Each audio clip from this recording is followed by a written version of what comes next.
La doctrine hindoue enseigne que la durée d'un cycle humain, auquel elle donne le nom de Manvantara, se divise en 4 âges, qui marquent autant de phases d'un obscurcissement graduel de la spiritualité primordiale. Ce sont ces mêmes périodes que les traditions de l'Antiquité occidentale, de leur côté, désignaient comme les âges d'or, d'argent, d'airain et de fer. Nous sommes présentement dans le 4e âge, le Kali Yuga, ou âge sombre, et nous y sommes, dit-on, depuis déjà plus de 6000 ans, c'est-à-dire depuis une époque bien antérieure à toutes celles qui sont connues de l'histoire classique, entre guillemets. Depuis lors, les vérités qui étaient autrefois accessibles à tous les hommes sont devenues de plus en plus cachées et difficiles à atteindre. Ceux qui les possèdent sont de moins en moins nombreux, et si le trésor de la sagesse non humaine, antérieur à tous les âges, ne peut jamais se perdre, il s'enveloppe de voiles de plus en plus impénétrables qui le dissimulent au regard et sous lesquels il est extrêmement difficile de le découvrir. C'est pourquoi il est partout question, sous des symboles divers, de quelque chose qui a été perdu, en apparence tout au moins, et par rapport au monde extérieur, et que doivent retrouver ceux qui aspirent à la véritable connaissance, mais il est dit aussi que ce qui est ainsi caché redeviendra visible à la fin de ce cycle, qui sera en même temps, en vertu de la continuité qui relie toutes choses entre elles, le commencement d'un cycle nouveau. Mais, demandera-t-on sans doute, pourquoi le développement cyclique doit-il s'accomplir ainsi dans un sens descendant, en allant du supérieur à l'inférieur, ce qui, comme on le remarquera sans peine, est la négation même de l'idée de progrès, entre guillemets, telle que les modernes l'entendent. C'est que le développement de toute manifestation implique nécessairement un éloignement de plus en plus grand du principe dont elle procède. Partant du point le plus haut, elle tend forcément vers le bas, et comme les corps pesants, elle y tend avec une vitesse sans cesse croissante jusqu'à ce qu'elle rencontre enfin un point d'arrêt. Cette chute pourrait être caractérisée comme une matérialisation progressive, car l'expression du principe est pure spiritualité. Nous disons l'expression et non le principe même, car celui-ci ne peut être désigné par aucun des termes qui semblent indiquer une opposition quelconque, étant au-delà de toutes les oppositions. D'ailleurs, des mots comme ceux d'esprit, entre guillemets, et de matière, entre guillemets, que nous empruntons ici pour plus de commodité au langage occidental, n'ont guère pour nous qu'une valeur symbolique. Ils ne peuvent, en tout cas, convenir vraiment à ce dont il s'agit qu'à la condition d'en écarter les interprétations spéciales qu'en donne la philosophie moderne, dont spiritualisme, entre guillemets, et matérialisme, entre guillemets, ne sont, à nos yeux, que deux formes complémentaires qui s'impliquent l'une l'autre et qui sont pareillement négligeables pour qui veut s'élever au-dessus de ces points de vue contingents. Mais d'ailleurs, ce n'est pas de métaphysique pure que nous nous proposons de traiter ici, et c'est pourquoi, sans jamais perdre de vue les principes essentiels, nous pouvons, tout en prenant les précautions indispensables pour éviter tout équivoque, nous permettre l'usage de termes qui, bien qu'inadéquats, paraissent susceptibles de rendre les choses plus facilement compréhensibles dans la mesure où cela peut se faire sans toutefois les dénaturer.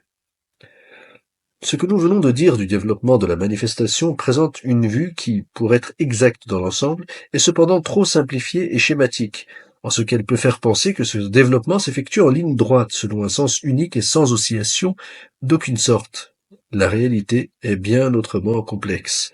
En effet, il y a lieu d'envisager en toute chose, comme nous l'indiquions déjà précédemment, deux tendances opposées, l'une descendante et l'autre ascendante, ou, si l'on veut se servir d'un autre mode de représentation, l'une centrifuge et l'autre centripète, et de la prédominance de l'une ou de l'autre procèdent deux phases complémentaires de la manifestation, l'une d'éloignement du principe, l'autre de retour vers le principe, qui sont souvent comparées symboliquement au mouvement du cœur ou aux deux phases de la respiration. Bien que ces deux phases soient d'ordinaire décrites comme successives, il faut concevoir qu'en réalité, les deux tendances auxquelles elles correspondent agissent toujours simultanément, quoique dans des proportions diverses, et il arrive parfois, à certains moments critiques, où la tendance descendante semble sur le point de l'emporter définitivement dans la marche générale du monde, qu'une action spéciale intervient pour renforcer la tendance contraire de façon à rétablir un certain équilibre au moins relatif, tel que peuvent le comporter les conditions du moment, et à opérer ainsi un redressement partiel par lequel le mouvement de chute peut sembler arrêté ou neutralisé temporairement. Il est facile de comprendre que ces données traditionnelles, dont nous devons nous borner ici à esquisser un aperçu très sommaire, rendent possible des conceptions bien différentes de tous les essais de philosophie de l'histoire, entre guillemets, auxquels se livrent les modernes, et bien autrement vastes et profondes, mais nous ne songeons point, pour le moment, à remonter aux origines du cycle présent, ni même plus simplement au début du Kali Yuga. Nos intentions ne se rapportent d'une façon directe tout au moins qu'à un domaine beaucoup plus limité, aux dernières phases de ce même Kali Yuga. On peut en effet, à l'intérieur de chacune des grandes périodes dont nous avons parlé, distinguer encore différentes phases secondaires, qui en constituent autant de subdivisions, et, chaque partie étant dans quelque façon analogue en tout, ces subdivisions reproduisent, pour ainsi dire sur une échelle plus réduite, la marche générale du grand cycle dans lequel elles s'intègrent. Mais là encore, une recherche complète des modalités d'application de cette loi aux divers cas particuliers nous entraînerait bien au-delà du cadre que nous nous sommes tracés pour cette étude. Nous mentionnerons seulement, pour terminer ces considérations préliminaires, quelques-unes des dernières époques particulièrement critiques qu'a traversé l'humanité, celles qui rentrent dans la période que l'on a coutume d'appeler historique, entre guillemets, parce qu'elle est effectivement la seule qui soit vraiment accessible à l'histoire ordinaire ou profane, entre guillemets. Et cela nous conduira tout naturellement à ce qui doit faire l'objet propre de notre étude, puisque la dernière de ces époques critiques n'est autre que celle qui constitue ce qu'on nomme les temps modernes. Il est un fait assez étrange, qu'on semble n'avoir jamais remarqué comme il mérite de l'être, c'est que la période proprement historique, entre guillemets, au sens que nous venons d'indiquer, remonte exactement au VIe siècle avant l'ère chrétienne, comme s'il y avait là, dans le temps,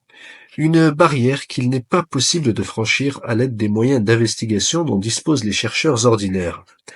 À partir de cette époque, en effet, on possède partout une chronologie assez précise et bien établie. Pour tout ce qui est antérieur, au contraire, on n'obtient en général qu'une très vague approximation, et les dates proposées pour les mêmes événements varient souvent de plusieurs siècles. Même pour les pays où l'on a plus que de simples vestiges épars, comme l'Égypte par exemple, cela est très frappant. Et ce qui est peut-être plus étonnant encore, c'est que, dans un cas exceptionnel et privilégié comme celui de la Chine, qui possède pour des époques bien plus éloignées des annales datées au moyen d'observations astronomiques qui ne devraient laisser de place à aucun doute, les modernes n'en qualifient pas moins ces époques de légendaires, entre guillemets. Comme s'il y avait là un domaine où ils ne se reconnaissent le droit à aucune certitude et où ils s'interdisent eux-mêmes d'en obtenir. L'Antiquité dite classique, entre guillemets, n'est donc, à vrai dire, qu'une Antiquité toute relative, et même beaucoup plus proche des temps modernes que de la véritable Antiquité, puisqu'elle ne remonte même pas à la moitié du Kali Yuga, dont la durée n'est elle-même, suivant la doctrine hindoue, que la 10e partie de celle du Manvantara. Et l'on pourra suffisamment juger par là jusqu'à quel point les modernes ont raison d'être fiers de l'étendue de leurs connaissances historiques.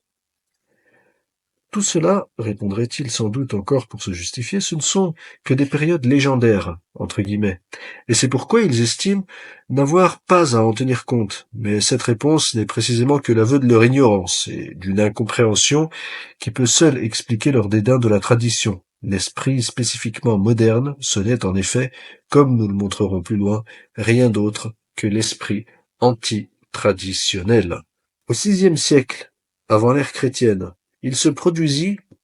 quelle qu'en ait été la cause, des changements considérables chez presque tous les peuples. Ces changements présentèrent d'ailleurs des caractères différents suivant les pays. Dans certains cas, ce fut une réadaptation de la tradition à des conditions autres que celles qui avaient existé antérieurement, réadaptation qui s'accomplit en un sens rigoureusement orthodoxe. C'est ce qui eut lieu notamment en Chine, où la doctrine, primitivement constituée en un ensemble unique, fut alors divisée en deux parties nettement distinctes. Le taoïsme, réservé à une élite, et comprenant la métaphysique pure et les sciences traditionnelles d'ordre proprement spéculatif, le confucianisme, commun à tous sans distinction, et ayant pour domaine les applications pratiques et principalement sociales. Chez les Perses, il semble qu'il y ait eu également une réadaptation du mazdéisme, car cette époque fut celle du dernier Zoroastre. Dans l'Inde, on vit naître alors le bouddhisme, qui, quel qu'ait été d'ailleurs son caractère originel, devait aboutir au contraire, tout au moins, dans certaines de ses branches, à une révolte contre l'esprit traditionnel, allant jusqu'à la négation de toute autorité, jusqu'à une véritable anarchie au sens étymologique d'absence de principe, entre guillemets, dans l'ordre intellectuel et dans l'ordre social. Ce qui est assez curieux, c'est qu'on ne trouve dans l'Inde aucun monument remontant au-delà de cette époque. Et les orientalistes, qui veulent tout faire commencer au bouddhisme dont ils exagèrent singulièrement l'importance, ont essayé de tirer parti de cette constatation en faveur de leur thèse. L'explication du fait est cependant bien simple. C'est que toutes les constructions antérieures étaient en bois, de sorte qu'elles ont naturellement disparu sans laisser de traces. Mais ce qui est vrai, c'est qu'un tel changement dans le mode de construction correspond nécessairement à une modification profonde des conditions générales d'existence du peuple chez qui il s'est produit.